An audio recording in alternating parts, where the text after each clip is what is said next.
वाढीव टप्पा अनुदानासाठी शिक्षकांनी जो आहे तो बंद पुकारलेला आहे सरकारच्या विरोधात. कालपासून जे आहे ती शिक्षक जे आहे ते आझाद मैदान मुंबई इथे आंदोलन करत आहेत. तर धाराशिव जिल्ह्यात 382च्या जवळपास जे आहे ते शाळा बंद आहेत. त्यामुळं मी आता शाळेवरती आहे. शाळा ज्या आहेत ते एरवी गजबजलेल्या असतात, मात्र आता त्या ओस पडलेल्या आहेत आणि विद्यार्थ्याचा जो किलबिलाट पाहायला मिळतो तो शाळेत आपल्याला आज पाहायला मिळत नाही आहे.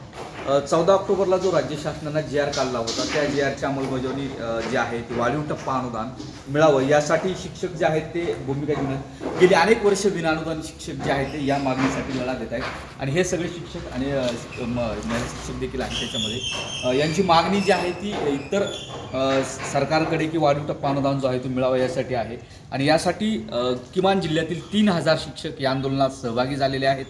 600च्या जवळपास जे शिक्षक आहेत ते मुंबईला गेलेले आहेत. आपल्यासोबत शिक्षक आहेत. मला सांगा, प्रामुख्याने तुमची मागणी काय आहे? कुठल्या मागणीवर तुमचं हे आंदोलन सुरू आहे? मी समता माध्यमिक विद्यालयाचे शिक्षक आहे.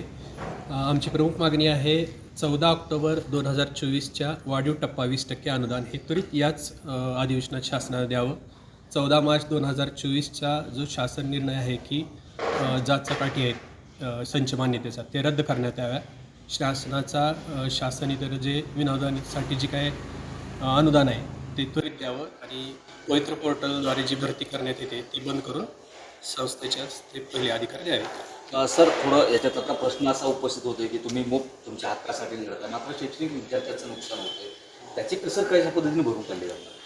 आम्ही या जी संप केलेला आहे याचा संप आम्ही शनिवार रविवार आमच्या अधिकारामध्ये आम्ही ते पूर्ण करू. विद्यार्थ्याचं नुकसान आम्ही गेले 20 वर्ष केलं नाही, हे पुढे करणार नाही. शासनाने आमचंही बघावं ना. आज आमचे 20 वर्ष झाले शिक्षक बांधव बिनपगारी करत आहेत. शिक्षकांचे काही असे आहेत शिक्षक की रोजीरोजगार करून खात आहेत, त्यांचं कुटुंब घेऊन अवघड झालेलं आहे. तरी शासनाने जो गेल्या आता 4थं अधिवेशन चालू आहे, 4थं अधिवेशन म्हणजे 1 वर्ष झालेलं आहे. शासनाने फक्त टोलाटोलीची भूमिका घेतलेली आहे. तशा शिक्षकाचा जो हक्काचा आहे 20% अनुदान, खरं तर शिक्षक हा 100% अनुदान बसला पाहिजे. तरी देखील शिक्षक हा समाजाची भूमिका घेऊन शासनाला फक्त 20% अनुदान मागत आहे. शासनाने जर ही 20% अनुदान नाही दिलं तर इथून पुढे आमचा बेमुदत संप असणार आहे. कारण की ही आमची शेवटची शासनाला विनंतीपूर्वक मागणी आहे. महिला शिक्षक आहेत आपल्यासोबत. मला सांगा ताई, काय एकूण सगळी समस्या आहे? शासन बड्या योजना आणत आहे, मात्र जे ज्ञानार्जनाचं काम करतात शिक्षक त्यांनाच मात्र कुठेतरी ह्याला ज्ञानासाठी हक्कासाठी झगडा वाटतो.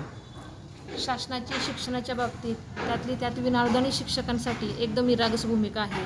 जवळजवळ 20 वर्ष झालं या ठिकाणी शिक्षक आपल्या हक्कासाठी या ठिकाणी लढत आहेत, तरी देखील शासन त्यांच्याकडे एकदम दुर्लक्ष करत आहेत.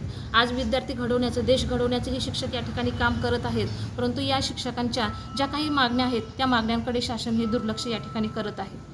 एकूण जर बघितलं तर जे विद्यार्थी या शिक्षकांच्या माध्यमातून घडतात, मात्र याच शिक्षकांना, विद्यार्थी घडवणाऱ्या शिक्षकांना आपल्या हक्कासाठी भांडावं लागतंय.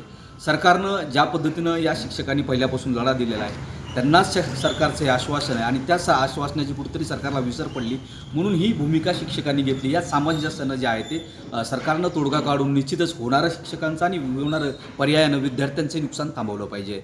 सागर जाधवसह बालाजी निरुपम, न्यूज 18 लोकमत, धाराशिव.